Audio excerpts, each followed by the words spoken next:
Yeah, so I had been given the responsibility to moderate this particular session. We have already, she has introduced all the panelists, and the topic we are going to talk about is basically emerging technologies in pharmaceutical space. So rather I have modified this a little bit because I think I'm not talking alone for formulation, but I'm also looking for processes.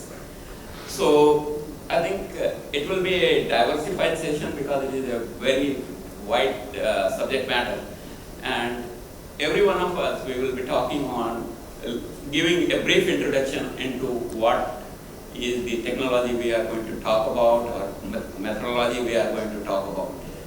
And then we will have an open session where I think we want everybody, even though we are starting this session, but we are not expert of this, let me put it this way. So I'm sure actually I think there will be people who had much more experience than what any one of us has. So I think it will be an interactive session. Everybody can participate, everybody can question, and everybody can cross-question. So with that, basically I will like to talk a little bit about continuous manufacturing. Of late, continuous manufacturing is becoming more and more important in the advanced world. For sure, actually, I think it did make its way into India, but and not even generic industry in US also.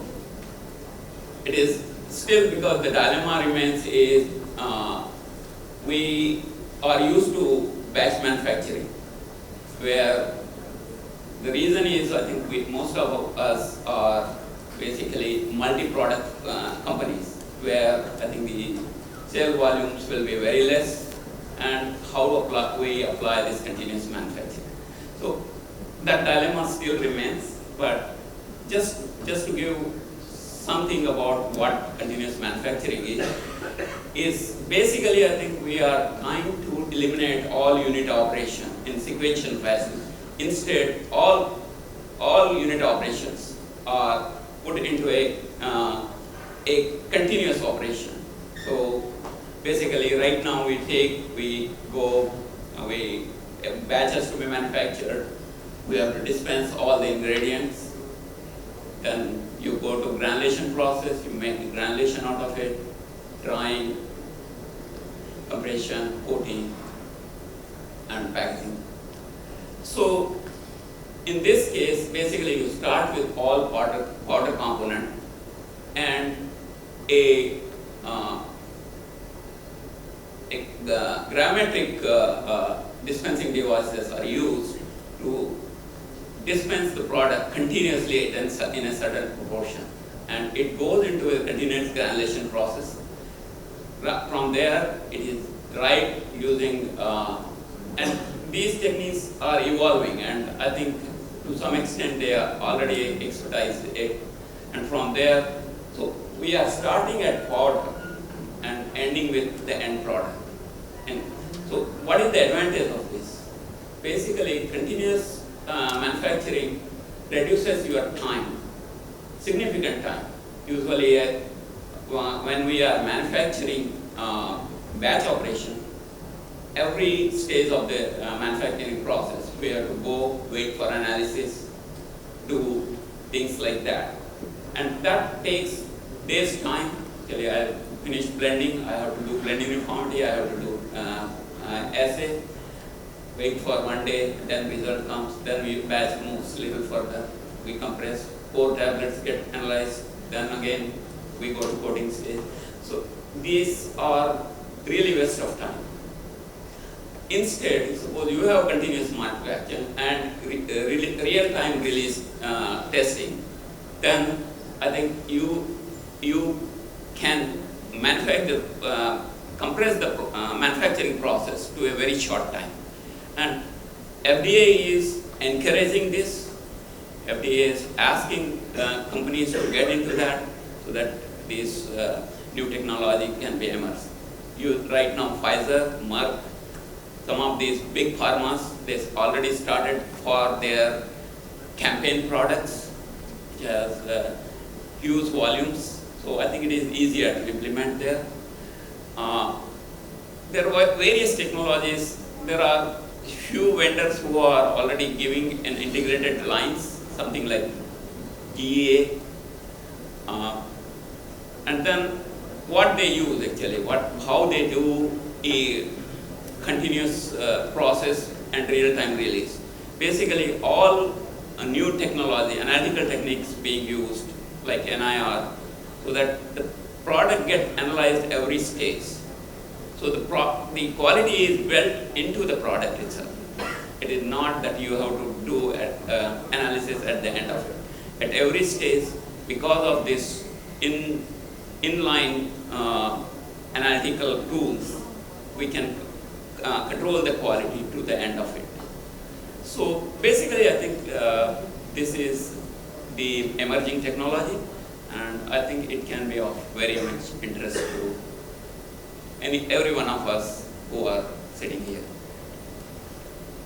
Go ahead. And I think I got to tell that everybody will introduce themselves and just give their topic and talk about it.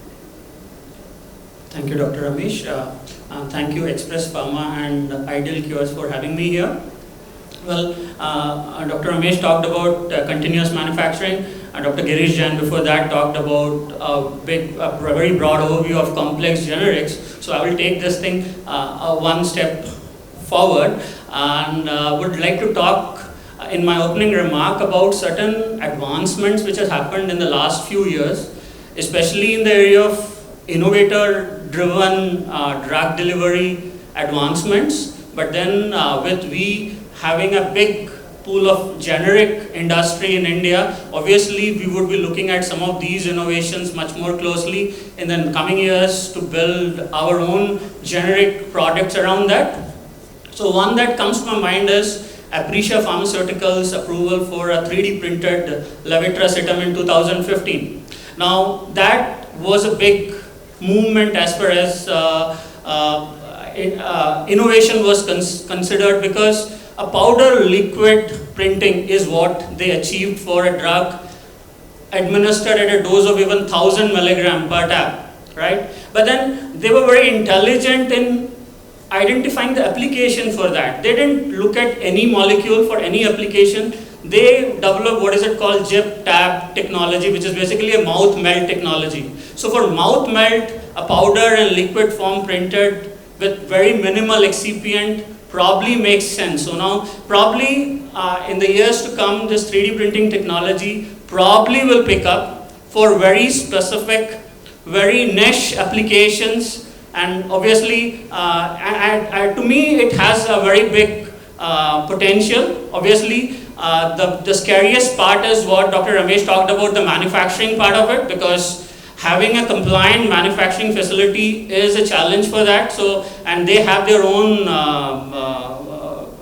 manufacturing technology, which they have the whole design and the process has been patented. So overcoming that barrier would be a great challenge. Another thing that comes to my mind at this point is Novo's ambitious project, Novo Nordisk's ambitious project on delivering peptide through oral route. So they have this semaglutide oral formulation application already submitted to FDA, as well as recently there was a news briefing that they have already submitted to European Union.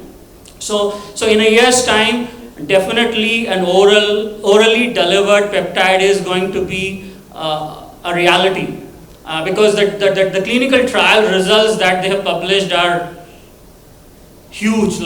It's beyond comprehension that they could get that type of comparative results against placebo and standard drugs in clinical settings when they are delivering oral peptides. And basically what they have done, they've just designed a carrier which is capable of protecting the drug, basically in this case a peptide, from acid degradation as well as proteolytic degradation, peptidase based degradation, and then make sure that it reaches a site in the intestinal mucosa from where potentially it can be absorbed, and this carrier facilitate that transcellular absorption. So we are not talking about paracellular absorption or carrier mediated absorption, we are talking about transcellular absorption, which is just like a small molecule would get absorbed from the small intestinal epithelium. So it's would be a game changer. And to give you a scale of how big that would be, Novo had a year back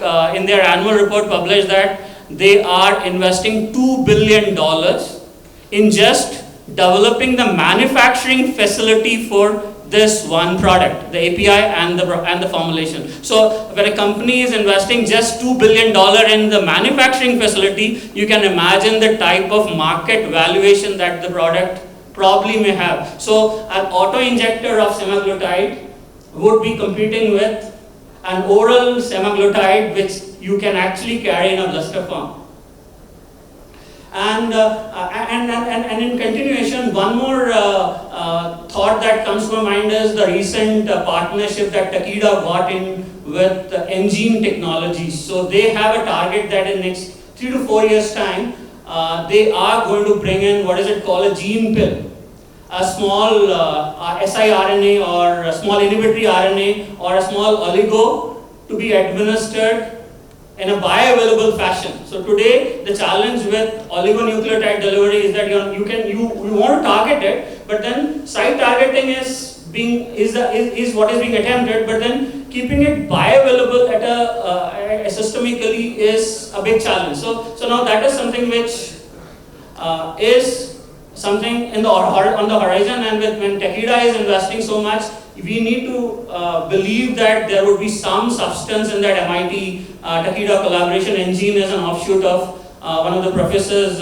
research work in MIT, so they have incorporated it. So these are some of the recent advances that I see, apart from the nano encapsulation, the neosomes, the nanosomes, the SMED, SED systems that anyway we have been talking about, which comes to my mind at this juncture. Maybe I will close my opening remark here. Maybe once after all the panelists have talked about, maybe during the course of discussion, we can talk about some of the other things as well. Thank you. Thank you, Sajeev. Thank you, Dr. Ramesh. When we talk about today's topic, history teaches us that whatever we think that something is impossible or something is very, very imaginary or fiction, tomorrow tells us that that is a reality. So when we talk about the future of a drug delivery or future of a healthcare medicine, I think now we are going into era of 5G. So you can imagine data transfer is happening 10 times than what we have right now. So for example, 5 GB movie can be downloaded in maybe less than a minute. Okay, so this is basically going to transform whole healthcare sector as well as other sectors. Okay, so healthcare sector was always bounded by certain rules and regulations because we are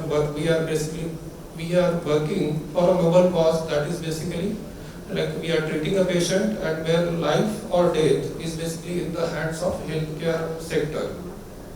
Okay, but the recent time, if we look into what I feel gene therapy, personalized medicine, that will play a major role in a healthcare sector.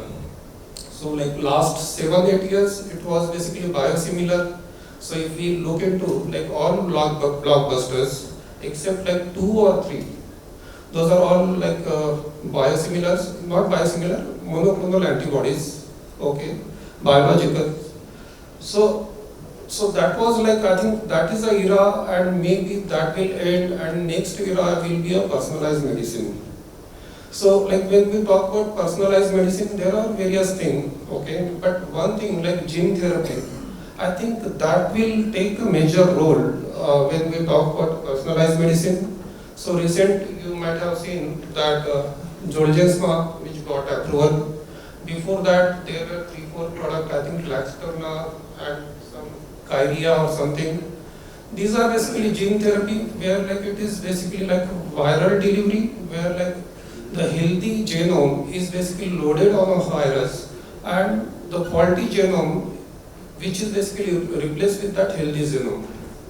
And like those are basically like game-changing things which are going to happen. So what I feel like future will be basically like on a personalized medicine, that too gene therapy will really take a lead on it. Second thing, what I feel like because of this 5G era, what is going to happen, that artificial intelligence, which is already like, if we look into that, artificial intelligence is playing a major role, okay? And in all sectors like AI and ML, machine learning, which we talk about, they are taking, so they are basically like advancing speed of development in all sectors. So just imagine like on Mars, like US has sent a rover, okay, so they have sent their spacecraft. And communication to happen from that spacecraft with the controlling station, it takes 30 minutes. And now imagine that what is going to happen, like if there is a communication time which is 30 minutes, how one can control that rover on the Mars. So whatever happen, we cannot control it, okay. So this is the thing like where artificial intelligence has a major role to play. So recently I come across one article like how in healthcare also it is taking a good lead. So of course like artificial intelligence is now like is being used by some industry for a high throughput screening for having a lead candidate on a different target. So recent article was very interesting, that terbinafine oral tablet, okay, and so it had a certain like hepatotoxicity with particular metabolite. So that metabolite was isolated like 9 years back or 10 years back, and it was properly defined that this is the metabolite which is creating a hepatotoxicity. But scientists were at puzzle that how that metabolite can be created, can be synthesized. So by all means, using all algorithm, it was not possible to have that metabolite as a postulation to decide that yes, like we can think of that before taking this molecule, this is the metabolite, which can be a warning so that we should not take this molecule forward. But with this artificial intelligence tool, what happened, that this tool has really gone into algorithm and they found that this metabolite is metabolite of another metabolite. Okay, so this is kind of advantage. So when someone is in drug discovery, with the structure of molecule, they can easily identify with artificial intelligence that yes, this structure, this molecule with this QSAR will have this kind of risk if we go further. So these are two things, like these are the things which I feel that which can take a major role in the future of healthcare science. Thank you. Thank you, Ulhas. Good evening. Taking the lead from the co-panelist, what's coming to my mind is like the patient safety and the convenience is the foremost factor as a formulators, which all of us are sitting here to see to it that how the drug delivery technology or the future of product development leads to a, I would say, the patient convenience or from a safety point of view. So looking from a delivery technologies, what my co-panelists talked about on the large molecules, the peptides, the vaccine delivery and the continuous manufacturing. So what's running in my mind is that it's equally important on a practical aspect that the existing technologies which are already being researched a lot at an academic level or to a certain extent in the industry, how do we make it very practical to bring it up to the industry and make it a manufacturably suitable and convenient and provide the same medicine at a much better, larger population at a less cost. So when we talk about the technology, I think what's coming to my mind is on lipid-based drug delivery system. So if you see the citations on the lipid-based delivery system, I was just reading an article a couple of months back on Journal of Nanobiotechnology. So it gives past about 3 to 4 decades, what are the different products with the differentiated technology, whether it is a liposomal delivery or it is a SMATs or whatever you call, with the microemulsion technology, how this has turned out to be a practically patient-friendly or patient-convenient system. So, having practically being worked on the lipid-based delivery system, I think that will be a good platform across, whether if you talk about the injectable or oral dosage form or on a depot formulations.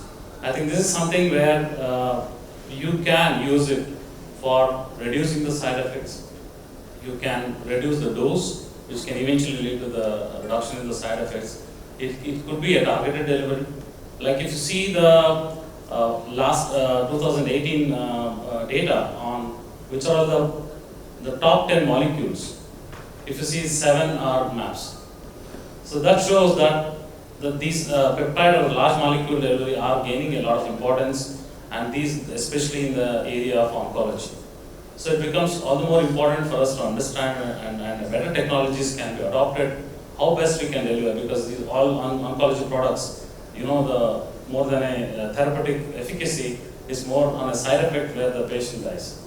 So, I mean, from a technology perspective, like what all the ones which can be utilized and practically converted into a workable situation is something we all as a formulators need to think. How do we collaborate with the clinicians and the pharmaceutical engineers to make it practical? So this is what something which is running in mind, and taking the leads from the Ulhas talk on artificial intelligence, which is something coming up very rapidly. I think if I want to caption a line, so big, small is big. Small, what I'm relating to is the nanotechnology or the nano-based medicines. And the big is something on the big data where artificial intelligence is something which can be related to. And artificial intelligence is not something new which is to our industry as well. If you go to the manufacturing setup where the tablet inspection system or a capsule inspection system, so there are certain softwares which are being developed and improvised now that which can automatically learn its own, and it can identify the defects, and it can learn over a period of time, and the number of defects usually comes down over a period of time. So that is something which is already there in the manufacturing setup or on a technology base. But I think how we can relate that from a core product development setup where the data what we generate, it's a very vast. Even if you take a company per se, they have been working for about 2 decades, and the amount of data which has been gathered, and how does it supports to bring up a very optimized formulation, which is much better both from a cost perspective, convenience, and from a patient-friendly perspective.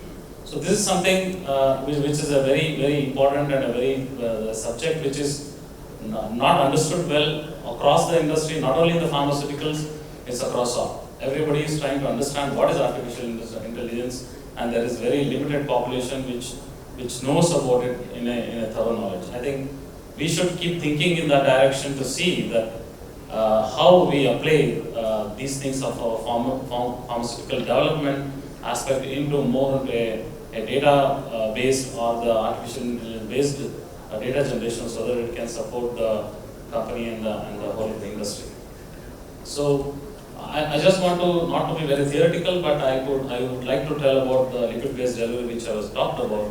Been working in this area for some time, and I could see that we could reduce the capsule size. I extensively work on being in strides for past several years, so we work extensively on soft gel technology.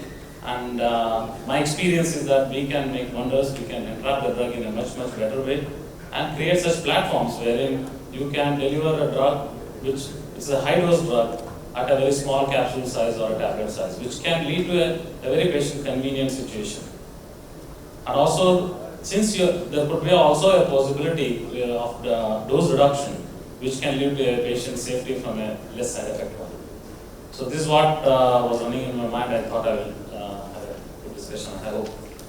I would like to thank panelists and all of you for taking active participation in this panel discussion. Thank you very much. Thank you very much, sir, for this most humble, most Thanksgiving. In fact, we request you to please rise.